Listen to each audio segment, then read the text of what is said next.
quanto riguarda il trasporto pubblico del futuro, stiamo attendendo indicazioni da Roma che ci dicono quante persone possono effettivamente salire a bordo di un bus in sicurezza. Si parla del 30%, si parla del 50%. Noi speriamo che la soglia sia attorno al 50%.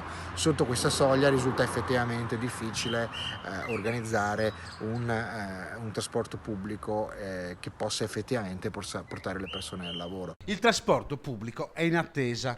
Da Roma non sono ancora arrivate direttive su come si potrà svolgere il servizio. Bus Italia Veneto, per voce del suo presidente, ci conferma che non cambierà la modalità emergenziale per la prossima settimana, ma sottolinea che l'azienda è pronta a rimodulare la frequenza dei mezzi in momenti di necessità. Nel frattempo noi non attendiamo per la prossima settimana un grosso stravolgimento del servizio attuale, in quanto pensiamo che l'utenza del trasporto pubblico toccata dalle aperture sarà soprattutto nelle prossime settimane. Farà una decina, fra due settimane.